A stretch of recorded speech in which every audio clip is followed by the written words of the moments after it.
This story is about how a man saved a predator from the vile attack of a hunter and was thanked by a wild beast. Once upon a time, there were 2 tigers who lived in a certain forest and had a family of 3 children. The father tiger grew old and began to fail. And just before his death, he sent for his 3 children and addressed them as follows. "Remember, my children," he said, "that the tiger is lord of the jungle. He roams about at his will and makes a prey of the other animals as he wishes, and none can gainsay him. But there is one animal against whom you must be on guard. He alone is more powerful and cunning than the tiger. That animal is man. And I warned you solemnly before I die to be aware of man, and on no account try to hunt or to kill him." So saying, the old tiger turned on his side and died. The 3 young tigers listened respectfully to the words of their dying parent and promised to obey. The elder brothers, who were obedient sons, were careful to follow his advice. They confined their attention to the slaughter of deer, pigs, and other residents of the forest. They were careful whenever they came within sight or scent of any human being, and cleared off as fast as they could from so dangerous a neighborhood. Andrew is always wandering through the woods, and he knows every corner there is. The man lives with his wife and only son in a small, isolated village near a vast forest, where you can count the few families that live in the village.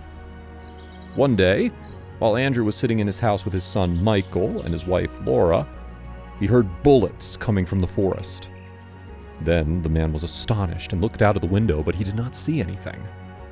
Then the man heard a second shot and a third shot, which made him sure that there were hunters in the forest, although hunting during that period of the year was forbidden, and the hunter might be imprisoned if he was found by the forest guards while he was hunting animals.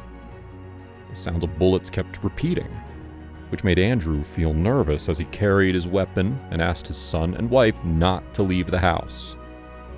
He went out to the forest to find out what was happening. When the man penetrated the woods, he heard people laughing. But when he went to follow them, he found that they had left.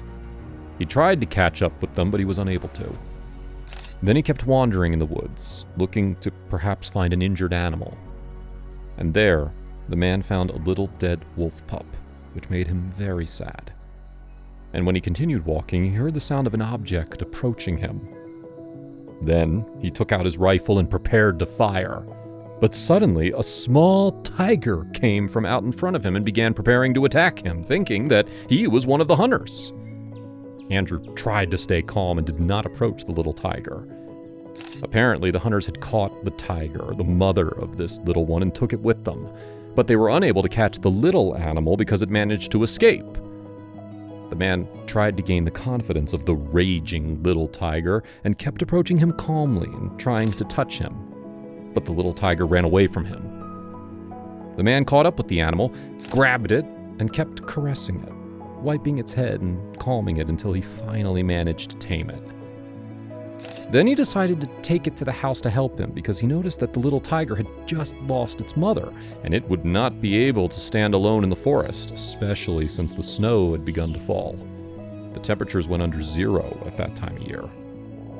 The little tiger was shivering and moaning, perhaps grieving the loss of his mother, which greatly affected Andrew, who remembered these illegal poachers who had stripped their humanity, kidnapped the little tiger's mother, and left him alone. When the man arrived at the house, he found his wife Laura and his son anxiously waiting for him, putting the little tiger on the table in the kitchen. In addition, he told his wife that he had found him alone in the woods and that he would take care of him for days and then return him to the forest, which was accepted by the wife with joy and pleasure. For this part, little Michael was delighted when he saw the little tiger as he approached him immediately and began to talk to him and gently touch him in the hair. The couple noticed that the little tiger was exhausted and hungry, as the wife brought a little milk in a small dish and placed it in front of the animal, where he drank it immediately and stuck his tongue out as if he wanted more. Then little Michael went to the kitchen and brought him some more milk. Laura tried to give a piece of meat to the little tiger, but he refused. Then she realized that he was still too young to eat meat, and that the milk he drank was enough for him. Everyone went to sleep. And the next morning, the mother came to wake her little one to go to school. But she didn't find him in bed. She heard him speaking. And when she went to the kitchen, she found him there sitting next to the tiger and hugging him and talking to him as if he was his friend. The mother noticed that Michael quickly adapted to the little tiger, and the animal felt reassured with the little one. The evidence was that he refused to approach her, but he slept with the boy while he was calm and reassuring.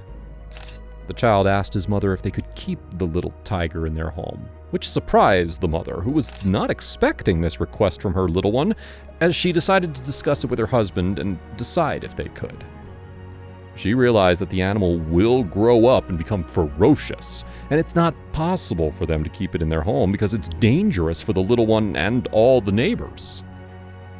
After Laura talked to her husband, they agreed to keep the tiger and release him when they noticed that he is old. Nevertheless, they took him from a promise to take care of him and improve him, which was what the little boy agreed upon, and he was very pleased. Michael took good care of the little animal, feeding it, playing with it, and taking it with him to wander outside. With the passage of days, the little tiger was used to living with his new family, and he interacted with all the family members and played with them. But his closest friend was definitely little Michael. Andrew was thinking about the fate of many small animals that lost their mothers when they were newborns, so he went and filed a complaint with the forest guards. In addition, he went daily to the woods to wander there to try to arrest these illegal poachers who